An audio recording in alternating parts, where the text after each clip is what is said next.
September 30 షరతు లేని విధేయత. లోబడు అనే మాట నీకు తగిన హోదాలో ఇమిడిపోవటం అని అర్థమిచ్చే సైనికపరమైన మాట. ఒక సాధారణ సైనికుడు ఓ సైన్యాధిపతిగా ప్రవర్తిస్తే సమస్య వస్తుంది. మరి షరతు లేని విధేయత సంపూర్ణ విజయానికి ఏకైక మార్గం. జీవితంలోని ఏ విషయమైనా ఒకవేళ దేవునికి దూరంగా ఉంచబడితే అప్పుడు పోరాటాలు ఉండక తప్పవు. ఇది సమర్పించుకొనని క్రైస్తవులు తమతో తాము కానీ ఇతరులతో కానీ ఎందుకు జీవించలేరో అది వివరిస్తుంది. అపవాదికి చోటియకుడి అని ఎఫెసీ పత్రిక 4:27లో పౌలు హెచ్చరిస్తాడు. సాతాను దేవునికి విరోధంగా పోరాడాలంటే మన జీవితాల్లో వానికి పాదం మోపే చోటు కావాలి. అంతేనా, వానికి ఆ పాదం మోపే స్థలం మనమే ఇస్తాం.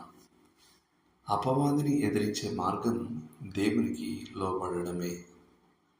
రాజైన దావీదు బత్షెబతో పాపం చేసి ఆమె భర్తను హతమార్చిన తర్వాత అతడు తన పాపాలను దాదాపు సంవత్సరం పాటు దాచిపెట్టాడు. అతనికి దేవునికి మధ్య యుద్ధం ఉండింది. దాన్ని దావీదే ప్రకటించాడు. చిట్ట చివరికి అతడు దేవునికి లోబడినప్పుడు దావీదు సమాధానాన్ని మరియు ఆనందాన్ని అనుభవించాడు. లోబడటం అనేది చిత్తంతో జరిగించే ఓ క్రియ.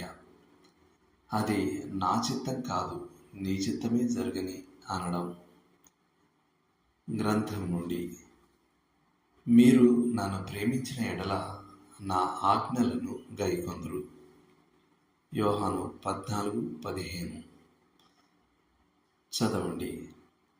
కీర్తన 32 మరియు 51, మార్కు సువార్త 14వ అధ్యాయం 32 నుండి 36 వరకు, పేతురు రాసిన మొదటి పత్రిక 1వ అధ్యాయం 14వ వచనం.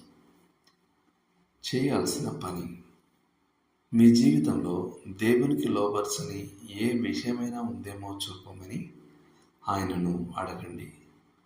మీరు ఈరోజు మరియు ప్రతిరోజు ఆయననే ప్రభువుగా ఉండాలని కోరుకుంటున్నట్టు ఆయనకు చెప్పండి. దేవుడు మిమ్మల్ని దీవించునుగాక. ఆమేన్.